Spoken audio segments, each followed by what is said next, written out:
بسم اللہ الرحمن الرحیم بسم اللہ الرحمن الرحیم الحمد للہ والصلاة علی اہلہا۔ عزیز طلبہ السلام علیکم ورحمۃ اللہ وبرکاتہ۔ امید ہے آپ سب خیریت سے ہوں گے۔ شرح اول کتاب الصلاۃ جماعت کے احکام میں امام جماعت کی عدالت کو جاننے کے طریقوں پر گفتگو ہوگی۔ نماز جماعت کے احکام کی فصل میں امام جماعت کی عدالت کی بحث کا ایک تتمہ بھی ذکر ہوگا اور پیش نماز کی عدالت ثابت کرنے کے طریقے بھی ذکر ہوں گے۔ علم و یقین، بینہ اور دو عادل گواہ اور حسن ظاہر اور وثوق و اعتماد کے ذریعے عدالت کو ثابت کر سکتے ہیں۔ متعلقہ فروعات اور اصطلاحات کا تذکرہ ہوگا۔ متعلقہ روایات اور احادیث کا بھی تذکرہ ہوگا۔ ایک عبارت کو دیکھتے ہیں۔ فرمایا وَتُعْلَمُ بِالْاِخْتِبَارِ الْمُسْتَفَادِ مِنَ التَّكْرَارِ الْمُطَّلِعِ او مطلع علی الخلق من التخلق والطبع من التکلف غالباً، اور عدالت کو جانا جاتا ہے آزمائش کے ذریعے، امتحان کے ذریعے اور اس کو چیک کرنے کے ذریعے، جو بار بار اس کو چیک کرنے سے استفادہ ہوتا ہے۔ المطلع علی الخلق من التخلق، بار بار اس کو مختلف طریقوں سے ٹیسٹ کیا جاتا ہے، جس سے اطلاع پیدا ہوتی ہے، علم حاصل ہوتا ہے کہ یہ شخص یقیناً جو ہے نا جی خلق اخلاق حسنہ پہ جو ہے ملکہ رکھتا ہے، من التخلق یا پھر بناوٹ سے کام لیتا ہے، والطبع من التکلف غالباً، اور یہ جو اچھی عادات اور واجبات کی پابندی اور محرمات کو چھوڑنا، یہ اس کی طبیعت کا حصہ بن چکا ہے، یا تکلف سے اور زہرداری سے دوسروں کے سامنے اس کی ایکٹنگ کرتا ہے۔ تو اس طرح جب اس کی آزمائش ہو جائے گی بار بار اس کے ساتھ رہ کر اور اس کو جو ہے آزمایا کر، تو پھر معلوم ہو جاتا ہے کہ اس کے اندر وہ ملکہ موجود ہے یا نہیں ہے۔ تو یہ جو گفتگو ہوئی تھی پہلے کہ یہ جو عدالت ہوتی ہے یہ انسان کا ایک تربیت ہو جاتی ہے اس طرح کہ وہ پھر گناہوں کے قریب نہیں جاتا اور دین داری کو چھوڑنے کے لیے تیار نہیں ہوتا۔ اور اس کی دلیل کیا ہے؟ روایات میں اس کے لیے جو تعبیریں آئی ہیں، صلاح اور وثوق بدینہ، عفیف، صائن، ساتر، عفیف، یہ ساری چیزیں تو اس سے پتہ چلتا ہے کہ یہ ملکہ کی حد تک ہونا چاہیے اور معصیت جان بوجھ کے وہ اس کی طرف نہیں جاتا، اور مشہور کی مراد بھی یہی ہے کہ وہ کیا ہو، یعنی اس حد تک اس کا ضبط ہو اپنے اوپر اور اتنی اس کی تربیت ہو چکی ہو کہ وہ نافرمانی کے کاموں کی طرف نہ جاتا ہو۔ تو جو گناہوں کو ترک کرنے کا ملکہ ہوتا ہے اس سے نماز کے ذریعے اس کو جانا جاتا ہے کہ نماز کے بارے میں بے پرواہ نہیں ہے اور واجبات کو ادا کرنے میں سستی نہیں کرتا اور حقوق دوسروں کے جو ہے اس کو وہ کیا کرتا ہے، انجام دیتا ہے، ادا کرتا ہے۔ تو بہرحال یہ چیزیں جو اس کے مصادیق وغیرہ بیان کیے گئے ہیں، تو یہ ساری چیزیں علماء نے جو شریعت پر انہوں نے مسلسل روایات اور آیات کی روشنی میں کام کیا ہے، اس کو سمجھنے کے بعد وہ دیکھتے ہیں کہ جو عادل شخص ہوتا ہے وہ امتحان اور آزمائش کے وقت کم نہیں آتا اور ساتھ چھوڑنے والوں میں سے نہیں ہوتا دینداری کو، جیسا کہ امام حسین علیہ السلام کی طرف منسوب ہے کہ الدین لائق علی السنتہم، کہ وہ دین کو فقط مفادات کی خاطر استفادہ نہیں کرتا۔ باقی جو ہے یہ تعبیریں وغیرہ ان پر خاصی گفتگو ہوئی ہے کتابوں میں، ان کی طرف استفادہ ہونا چاہیے چونکہ ہمارے پاس تو وقت بھی کم ہوگا، اور افراط و تفریط میں بھی اس کو نہیں پڑھنا چاہیے کہ کہیں جنالی خشکی اس میں نہ پھیل جائے، اور یعنی بہت زیادہ کیا ہے پھر لوگ اس سے ڈر بھی نہ جائیں دینداری کے حوالے سے۔ تو بہرحال ایک نہایت ہی معتدل المزاج اس کو بننا پڑے گا، جس سے قوائے عقلی اور قوائے نفسانی جو ہے وہ معتدل ہو جائیں۔ اس کو علماء اخلاق ملکہ سے تعبیر کرتے ہیں، اور یہی تعبیر فقہاء کے درمیان بھی مشہور ہو چکی ہے۔ اس میں جو تقوی کا التزام ہے، ظاہر ہے کہ وہ اہم شرط ہے۔ اس میں جو گناہان کبیرہ و صغیرہ کی تقسیم کی گئی ہے تو مشہور یہ ہے کہ گناہان کبیرہ اور صغیرہ ہوتے ہیں، لیکن یہ متاخرین کے درمیان مشہور ہے، جبکہ قدماء کے درمیان مشہور یہ ہے کہ سارے گناہ کبیرہ ہوتے ہیں، چونکہ آپس میں ایک دوسرے کی نسبت تو صغیرہ کبیرہ ہوتے ہیں، لیکن جس کی بارگاہ میں نافرمانی ہوتی ہے وہ تو پھر اللہ کی شان میں گستاخی اور جسارت کبیرہ ہی ہوتی ہے۔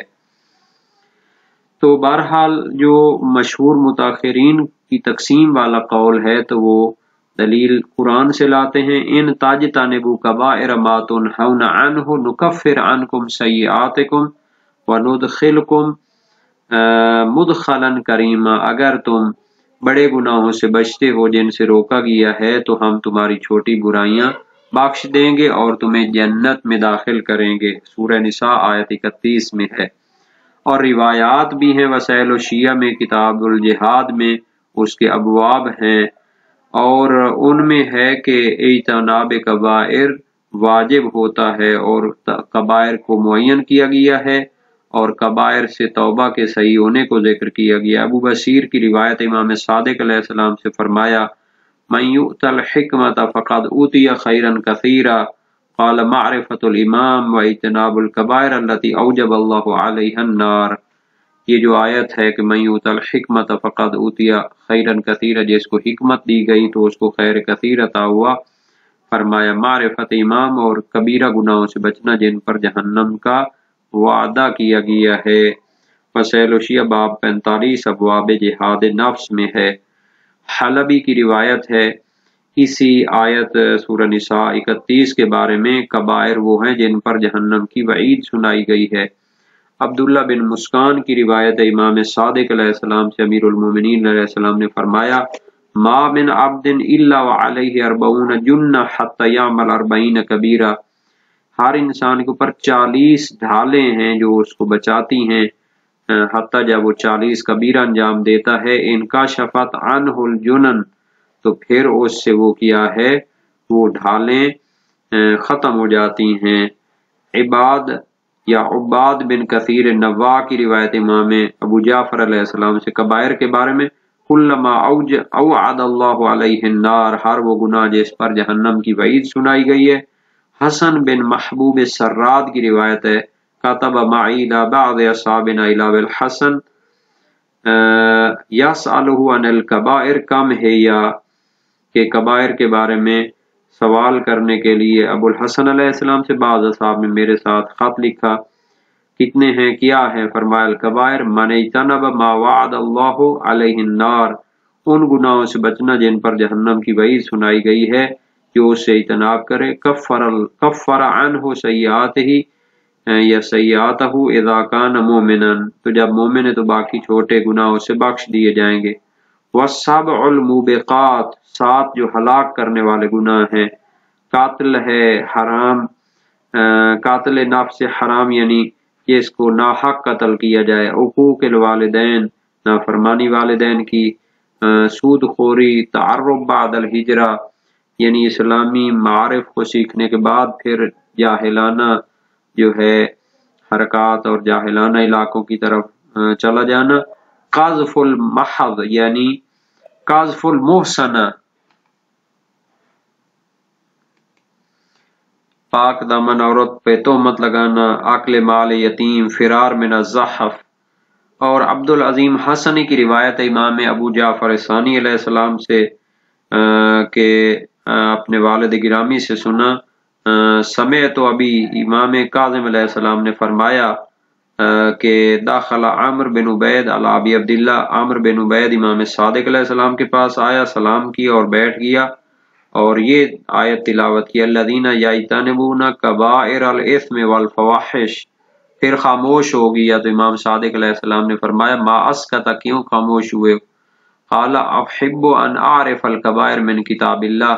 میں کبائر کو کتاب اللہ سے جاننا چاہتا ہوں۔ فرمایا نعم یا عمر اکبر الکبائر، اور امام نے اس کو پھر کبائر بیان کیے۔ اسی طرح عبید بن زرارہ کی روایت ہے جو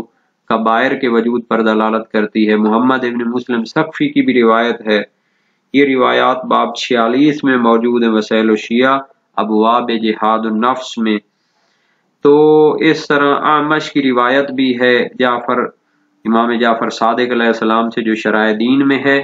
الکبائر محرمہ وہی شرک باللہ وقاتل النفس والاصرار علی صغائر الذنوب، تو یہ سارے یعنی کہ کبائر کو گنوایا گیا۔ فاضل بن شاذان کی روایت امام رضا علیہ السلام سے جو آپ نے خط لکھا تھا مامون کو، الایمان هو اداء الامانہ و اجتناب جمیع الکبائر، ایمان میں ادائے امانت بھی آتی ہے اور تمام کبائر سے اجتناب بھی ہونا چاہیے۔ اجتناب الکبائر ہے یا قاتل النفس التي حرم اللہ تعالی والزنا والسرقہ والاصرار علی الذنوب، تو یہ سارے گناہان کبیرہ ہیں، اور اس کا معنی یہ ہے کہ صغائر بھی موجود ہوتے ہیں، اسر اور بھی ہیں۔ جبکہ دوسرے قول کی دلیل موثقہ زرارہ بن ینکوفی امام باقر علیہ السلام سے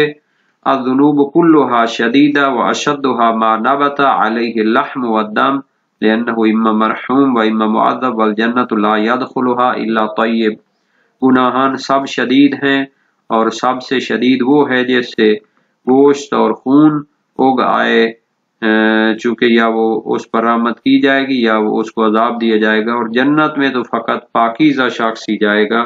باب 40 ابواب جہاد نفس میں ہے۔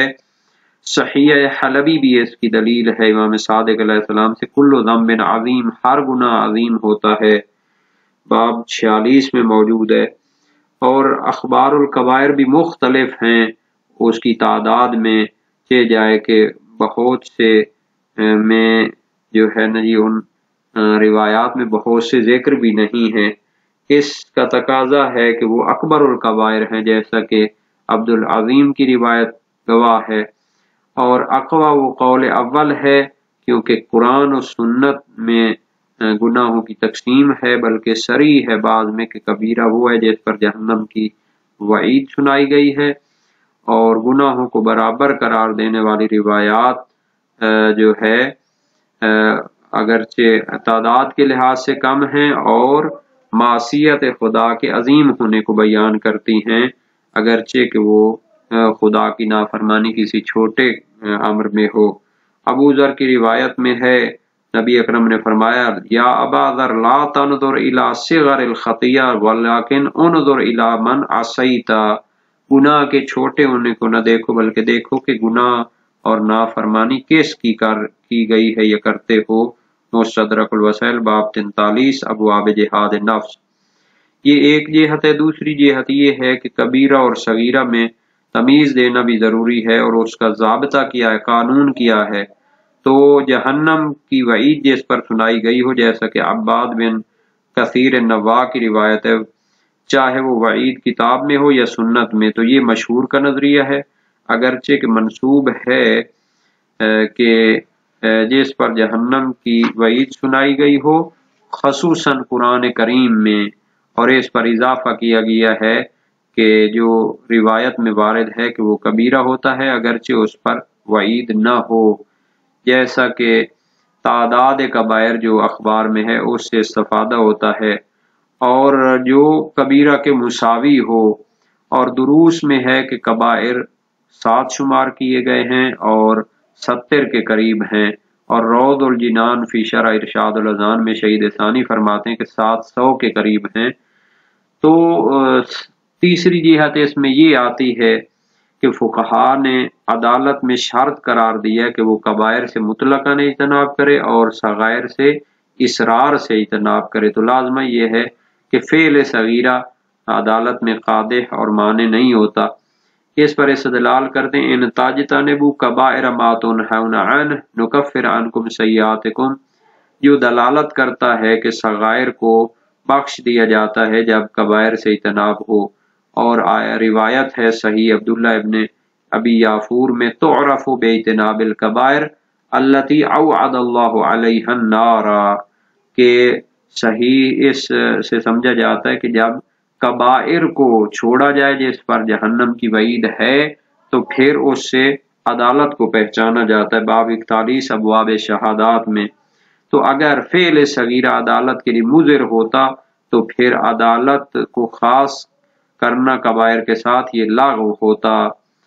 تو اصرار علی الصغیرہ وہ کبائر سے ہے اور عدالت کے لیے وہ مخل ہوتا ہے۔ عبداللہ ابن سنان کی روایت امام صادق علیہ السلام سے،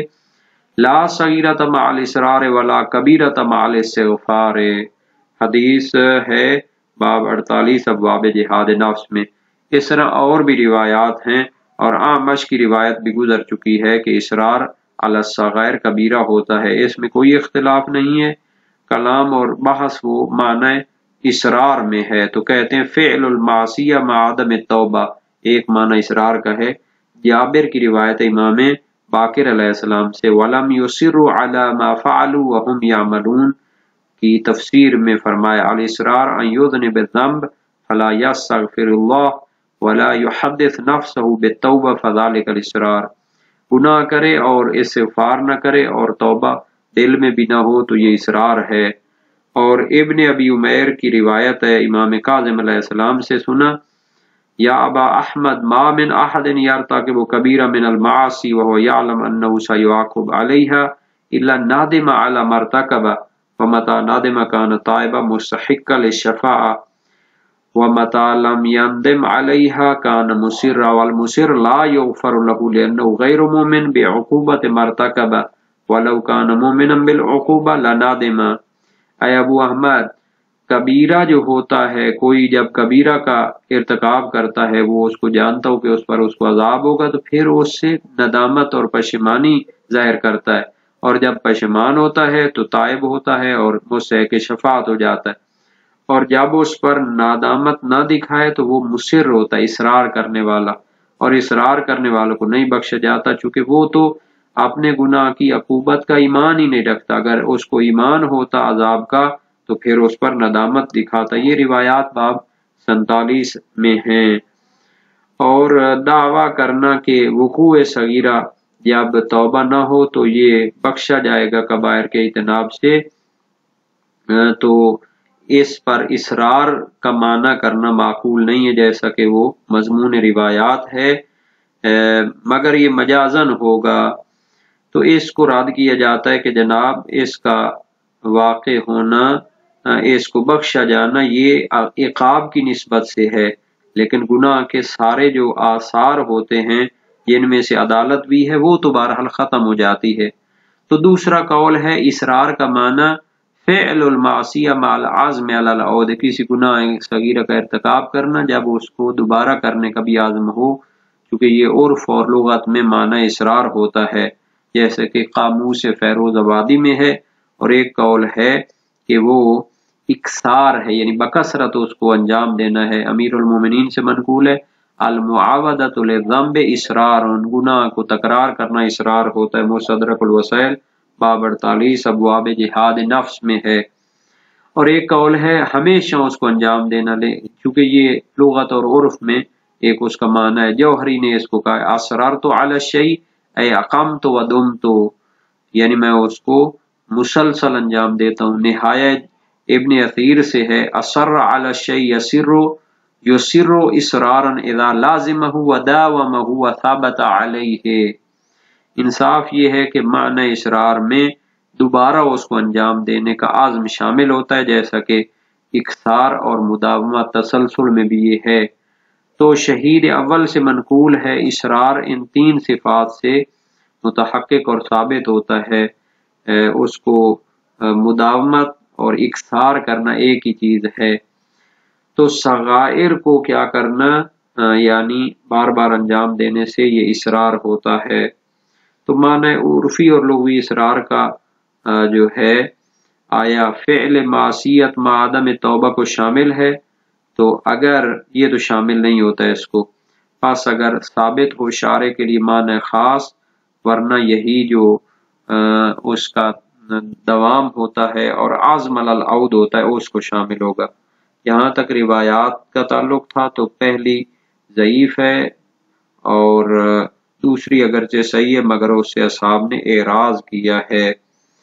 تو بقیہ اقوال کی طرف اس وجہ سے وہ جاتے ہیں۔ جہاں تک مروت کا تعلق ہے تو مشہور کا نظریہ یہ ہے کہ یہ بھی عدالت میں لازم ہوتی ہے، اور مشہور کو دما جو ہے علامہ سے پہلے اس کو معتبر نہیں سمجھتے تھے، اور مروت